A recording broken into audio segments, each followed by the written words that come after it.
Welcome back to the United Pubcast for your Friday night pint, and the first Friday night pint of the season, or first podcast of the season, I should say, where Manchester United do have a new player on their books. Well, actually, I say that technically they don't. It's not obviously confirmed or official yet, but we do have the here we go and sort of exclusive news, etc., from David Ornstein and Fabrizio Romano. And Mason Mount is now, all things considered, a Manchester United player, which is a good thing. We'll sort of dissect that a little bit into the business side of things in terms of and how that definitely sort of translates onto the field. But Mason Mount is a Manchester United player, which is a positive thing we can discuss. It is potentially David De Gea's last day at Old Trafford in regards to his contract. Very interesting situation. Still developing there, and obviously that reports from Italy still suggest that links are still quite strong with Andre Onana as well, so we'll definitely touch on that. Manchester City caught cheating again. I'm definitely sort of keen to sort of pick Larry's brain in and around that, and obviously some other news in regards to around the grounds and other sort of topics around the Premier Leagues. I've just seen Newcastle have dropped out of the race for this Szoboszlai guy from Germany.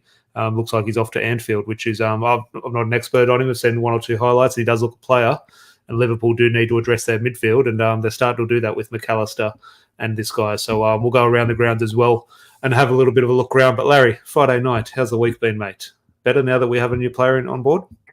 Oh, of course. I mean, the week's just mounted into the perfect ending. I did that on purpose. But yeah, man, look, all in all, you got to be happy with the Mason Mount signing. In terms of the transfer fee, whatever, I personally don't really get too hung up on it.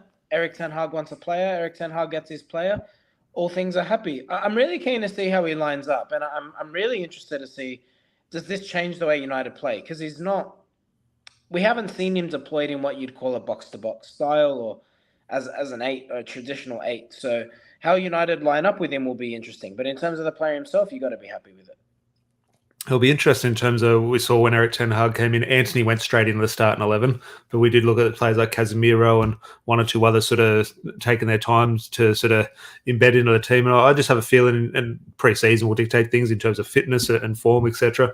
But off the back of it, I wouldn't be surprised if Mason Mount sort of isn't a regular starter. I think we think £60 million is okay. That's a huge money signing, which it is. But in regards to the grand scheme of things nowadays, it's probably not. So I think ultimately probably goes in ahead of Christian Eriksen, all things considered, if you're sort of picking a cup final team tomorrow. But I think it'll be a bit of a slow burn with Mason, and probably rightly so. But I don't expect him at the moment. First day of the season against Wolves, I actually think it'll be Christian Eriksen over Mason Mount. Now, pre-season could change things. But I think while we do have questions over Christian Eriksen and rightful concerns, I think a lot of the fan base now is saying, oh, he's a shocking player, Christian Eriksen. Get him out of the club. He's no good. He was brilliant last season in regards to the way he plays the game. There's obviously one or two limitations like with any player, like Mason Mount will have. But we'll dissect Mason Mount a little bit deeper as we go. But Rob, good to see you, mate. As always, Dion, hope Friday night is treating you well. And George as well. Happy Friday. First player done. Not done yet, but it is done. And yeah, this Szoboszlai guy, Hungary. I think he plays in Germany, I think. But that is one for Liverpool fans to have to pronounce and put in their teams every single week. Thank God we don't have to pronounce that, or more importantly, spell it, because I wouldn't have a clue. But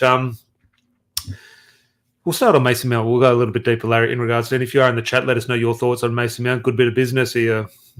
Sort of a lot of people are a little bit annoyed with it. I've seen a lot of Chelsea fans sort of trying to celebrate it. Now that gives me a little bit of joy. The Chelsea fans sort of trying to celebrate this and sort of pretend to be happy. I think that's a clear sign that it hurts them. One of their players, Mount, is a Chelsea fan. There's no doubt about that. We can't hide from that. But he has hurt them a lot. And I think the way they are sort of have you ever heard the statistic? I've heard it non-stop in the last 24, 48 hours. Open play assists. All I'm hearing, Mason Mount has no open play assists this season. It's something I've never even heard of, but it's a thing because Mason Mount has none, so they're using it as he has 0. I'm just thinking that is a sure sign. All right, so is that like if he takes the kick out of a set piece and it ends like someone else scores the goal? So that's not necessarily just like a through ball assist. Chelsea as a whole, I mean, I remember in January there was a stat where Fred had more goals than Chelsea did. So, I mean, what is that about the whole Chelsea squad? Yeah, no, definitely. But I think in terms of the Chelsea reaction, I've seen so I put my headphones in today. I was sort of walking around. I was listening to so many of their podcasts, and just the reaction, they were just so full of hate towards Mason Mount. And maybe if Marcus Rashford went to Arsenal or Marcus Rashford went to Liverpool, would have these sort of feelings. So I understand it hurts them, but I think they're sort of pretending that he's a nonsense player, but I think that's the furthest thing from the Let truth. me ask Obviously, you Eric a Ten Hag. question, Tom. If pretend you're a neutral, I know you're not, obviously. Look at the shirt you're wearing, but from a neutral's perspective, who got the better end of this deal, Chelsea or Manchester United? Yeah, it's hard. Do we look at this as a football thing or are we looking at it as a business thing? It's hard. I think we probably did meet in the middle. Now, whether Chelsea's realistic valuation at the start of the window was 80 million, I don't think it was. But let's say they did sort of start at 80 million, we started at 40. Do we reach in the middle? Probably about so. Financially and business-wise, I think Chelsea got the better of it. No doubt, considering we're also paying him a big wage, I think around 250 grand a week, which is something that we're obviously that's a hurdle we're going to cross if form doesn't go his way in a year's time. We're going to start questioning that wage. At the moment, we're going to celebrate it, but that is obviously a bit of a stumbling block potentially. On the football pitch, they lose a player, we gain a player, and we gain a player in an area we need, so it obviously improves us. They've sort of lost a lot of players recently. Now that's I don't know if that means Chelsea are going to go straight into the market and sign a lot of players. They signed a lot of players last window. So are they just sort of balancing the books now? Or are they freeing up room now and they're going to bring more players in? I'm not sure how that will play out. Rob, with a point here, potentially you could throw this into the who won this debate in terms of giving them a bit of an extra kick in the transfer kitty, potentially funds their chase It for never works that Caicedo. way, though. So, like, in terms of transfers, I get what Rob's saying, and that's not a knock on Rob at all, mate. But when it comes to transfers, you'll find the fee is never paid up front. It's never paid up front. I can't imagine that. It can't be like Yeah, but like let's say even their Caicedo installment is going to be 40 million. Well, 20 million of the mount fee will go towards that 40 million. Yeah. I get that. To be fair, I think Chelsea have been well funded by Saudi Arabia, even prior to the Mason Mount deal. But well, in regards to the finances and business, Dion brings a point up here. We're operating under financial fair play constraints while we're still meant to believe Tevez and Yaya are on 70,000 a week.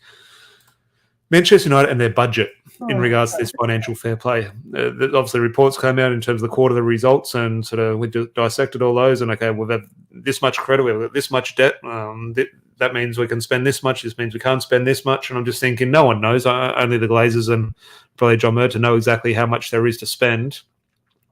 Do you think, off the back of the way the transfer sort of window ended last year, in terms of big money spent, especially in terms of sort of upfront cash for a lot of the signings, we are really sort of hindered by financial fair play? Or do you think it's maybe sort of put out there a little bit in regards to creating a little bit of an excuse if we don't get our targets? So, we're restricted by financial fair play.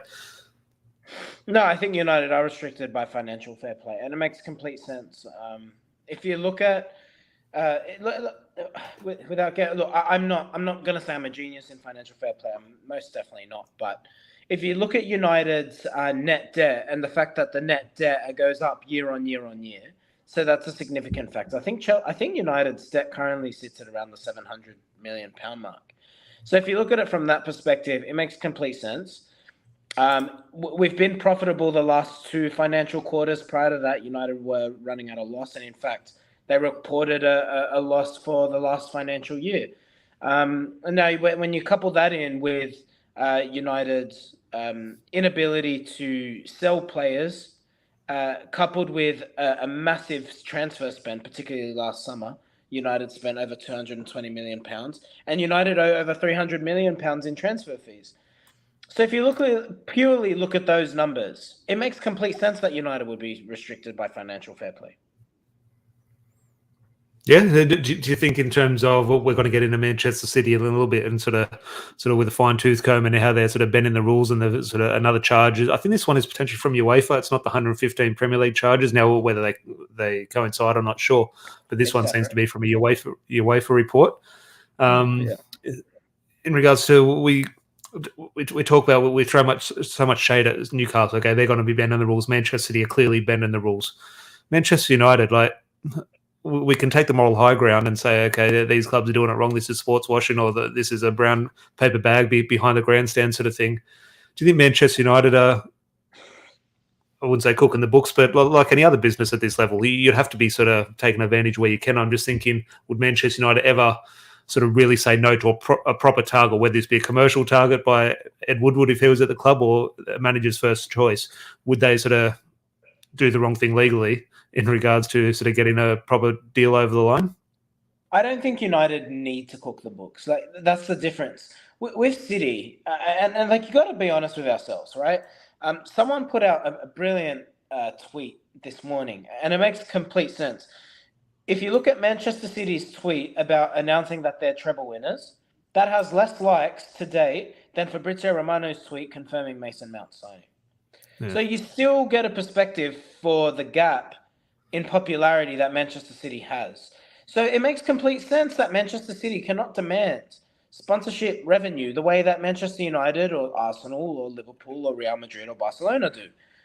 It's not far-fetched at all. I mean, those statistics tell you right there. Social media tells you City do not have the same appeal. So if you're looking to invest into Manchester City as a sponsor, why on earth would you be paying top dollar? How could they possibly be the most sponsorship topped up club in the Premier League? It's impossible without cooking the books. And that's the difference. United can demand that kind of money. City can't. It just doesn't add up. No, look, I completely agree, and that's why, in terms of when the Manchester City chairman is out doing his sort of post-season interview, and he sort of puffs his chest out and says, we've done sort of nothing wrong. We're going to sort of prove our innocence." You can clearly tell, like, and obviously he's a smart man. He's got sort of very powerful lawyers behind him, but you can tell he's clearly lying. It's obviously clear what has happened, and in terms of they're extremely smart in terms of the way they can juggle things and sort of maneuver around and sort of apply pressure on governing bodies like the Premier League and UEFA. There's no doubt about that. But that's a discussion for us to have if Qatar take over. We'll touch on the ownership situation in a little bit. But we'll go to Andre Onana, the goalkeeper, because potentially David De Gea's last day of box. Good to see you, mate. Good sounding, Mason Mount. We definitely agree on that one. Onana tied David De Gea in the discussion. Now, this is potentially David De Gea's last day at the club in regards to his contract. Now, that doesn't mean if the contract expires, he can't sign a new one. He'll technically become a free agent, but he can obviously sign the contract with Manchester United. So I don't think it's a pivotal day for David De Gea. Who knows? He could get a club announcement. I just saw the Man United women team, their accounts that are officially released players. So maybe the Manchester United men's team will do the same. I'm not quite sure of that. But Onana, the latest I've heard, and again, these reports come from Italy. There's nothing sort of concrete from the English press or any sort of what you'd call the tier one journalists. But in terms of the Italian press is pretty strong on a meeting happening today. They reckon in Ibiza of all places in regards to the agent and Manchester United's representatives. It doesn't look like concrete information, but it's something there and it's brewing under the surface. So the latest on Onana and David De Gea, what are you thinking? I put out a tweet about 24 hours ago, maybe just over 24 hours ago. Look, the treatment of David De Gea has been nothing short of embarrassing. I got to say, irrespective, you could think he's the worst goalkeeper in the Premier League. And even if that was the case, there is a way to treat a player who has given you 12 years of service.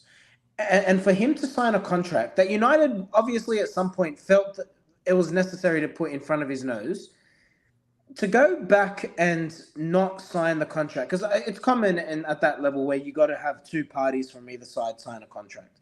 Now, if that second party, that being United, chose not to sign, that's so poor. And then on top of that, to insult him further, you then have the nerve to put another contract under his nose for less. Like, that's pathetic. I'm sorry. And it's embarrassing as a fan to even be associated with that kind of behavior, because I always thought of Manchester United as a club to carry themselves with class. And that's something that United have lost purely from the Sir Alex Ferguson era. Not only have they lacked their success on the field, they've lacked class off it. Yeah, look, forget, which I agree, but forget David De Gea. Go back through the years in regards to club legends who have left the club when their contract comes to an end. In terms of the situations, you look at Patrice Evra, Rio Ferdinand, Ander Herrera. No, Ander Herrera probably doesn't go in the legend category, but same sort of thing. I remember Ander Herrera was offered, or not offered a contract, but then when he was finally offered a contract, it was on reduced wages 6 weeks after Phil Jones got a pay increase. And I'm just thinking these things never added up. And so we what see all those players have in common? It was all done post Ferguson. Yeah, well, it was all done by Ed Woodward. I think that's the obviously common denominator. But Boxy, I'm not surprised the way Man United handle business now. It's been a circus for 10 years, or in terms of it has been for 18 years. Sir Alex did an extremely good job in sort of covering that circus for the first. Roy Keane went out under dubious circumstances as well, right? So that was. Yes, but that was Sir Alex and Roy Keane. That wasn't it wasn't the norm. Yeah, you're right. Like, generally, United players did go out fairly well. But in that specific case, it was it was unsacrilegious. But in terms of Onana, look, I think Onana obviously is an upgrade in terms of ball with his feet. But Onana has an error in him. Don't think you're going to get a perfect goalkeeper. I've seen that guy come out of his box time and time again. He loves to dribble out of his box. I don't know why. Sometimes I think he thinks he's playing FIFA, and he leaves his box and he likes to go on a dribble. There will be an occasion on the Premier League he will do that and he will concede. I guarantee it. It will happen. I think with a goalkeeper like that, you're going to have to afford him. Let's put a number in stone today. You're going to have to afford, I don't know, 2 howlers a season, 3 howlers a season. That'll happen. Well, it's less than the 6 that De Gea dished up this season. Yeah, no, but it's something, and I don't mean from a goalkeeping point of view in regards to saving shots. Okay, David De Gea can make mistakes saving shots, or Manuel Neuer can do that. I'm talking in terms of playing out the back. Like, he'll trip over the ball at some stage, and he might provide 2 or 3 goals in regards to the way he plays out from the back in terms of getting attacks going, or even potentially sort of a counter-attacking sort of assist. But you have to sort of unfortunately hold your hands up and say there will be 1 or 2 sort of howlers, and that just sort of comes with the territory. Other players will make 30 mistakes throughout a game and it won't be highlighted. He'll make 1 and it will be highlighted. So that's for him to sort of fight through that. Eric Ten Hag to show faith in him and the fans to show a little patience. But I show here on Twitter in regards to, again, they're all sort of very Italian reports. Man United will meet Onana today. Inter will ask for 50 million euros plus bonuses or so. Direct contact is expected between United and Inter for Andre Onana in the next few hours. So, as I said, they're coming from the Italian side of things. How much concrete is in there? I'm not sure. Probably not much. We do have to. Now, that's not to say there's nothing happening there. But they're definitely where the smoke, there's fire. There's no doubt about that. But of a price tag for Onana, considering Mason Mount is 55, 60 million, they're 50 million euros. I don't know what that converts to in pounds, but let's just say 50 and 60 million sort of thing. Sounds crazy for a goalkeeper, but I'm thinking, and I'm not saying he's the world's best goalkeeper, the world's worst goalkeeper. I think it probably in today's market probably sounds about right. Yeah, I think so. I mean, look, the age profile, he's an obvious, he brings obvious qualities. Play in the Europa League final against United. Yeah, he did actually. He did. I was just thinking, because I was thinking he's older than I thought, and I thought, well, hang on, if he's been around a while, he might have been an Ajax. He's 27. So yeah, that Ajax team was very young. He missed a year in it might have been in Ten Hag final season. He had a ban. I don't know what the ban was for. I'm sure it was something serious if he missed a year of football, but there was a ban for something. It's always a drug test. Probably. Someone let us know. Someone Google it. Let us know what did happen to Onana and why he did serve a ban and how long that ban was. And is that going to change our opinions? It was definitely for a season. I feel like it was Ten Hag's final season. Anyway, look, he's a good goalkeeper. I think what he'll bring is obviously he will allow United to play further up the pitch, and I think. And I mean this in a good way. He lessens the loss of Martinez if Martinez isn't available. I think we saw at times this season how much worse De Gea looked when Martinez wasn't there. So, and in fact, it might even allow Martinez to be more influential in terms of United's build-up play. And maybe he pushes in a midfield in what we see in a revamped Eric Ten Hag football team with the Mason Mount signing. So really keen to see how that all works out. But he'll also play a sweeper keeper role. He'll be less inclined to stay in his box, and when there's a through ball, you'll see him come out. And I think that'll be awesome. From what I've seen of Onana, I don't know if he's a massive upgrade in terms of commanding his box, particularly when we're talking about like crosses and that kind of thing. Granted, I haven't seen a lot of him, but I've seen enough of him in the Champions League to say that I don't think he's that kind of goalkeeper. So I don't expect a massive upgrade in that respect. The biggest compliment, Tom, is obviously with the ball. That's obviously where he complements United. Yeah, no, there's no doubt about that. Box here with the little bit of info for us. In February 2021, Onana was banned from playing for 12 months by UEFA after testing positive for, furosemide, a banned substance. Onana said he took his wife's medicine by mistake. I don't know what the benefits of that drug is. Who knows? But it is one of those things. Have you ever taken your wife's medicine by mistake, Tom? How does that even happen? I don't know. Who was that other player? No, not Rio Ferdinand. I'm not sure, but I'd hope that interview's on TV and get a visual of him saying that and see if he can say that with a straight face. But will De Gea get a testimonial, or will he forget I don't think he'll due to want what to has do it. happened. I'm not sure He what the won't want situation. to do Oh, obviously, your testimonial is he had. He hasn't had a testimonial in regards to. Sometimes it happens when players they're not really classed as testimonials now. They're kind of pre-season friendlies, and their sort of name is on the match program rather than sort of real dedicated testimonial these days. Did Rooney do his testimonial on the way out of United? He did, didn't he? I'm trying to think, yeah, it was probably a pre-season game against Everton, I think. And it wasn't then he because a signed for testimonial used to be like back when players weren't earning the money that they used to earn now. A testimonial was a real sort of set a player off into the sunset sort of thing. But now players don't need the money. They're kind of lessen the value a little bit. They're just sort of the pre-season friendlies, and the money goes to charity. Rightly so. I think players don't need more. I'm gonna reconnect. Give me 10 seconds. No worries. Well, on that, I'll bring up for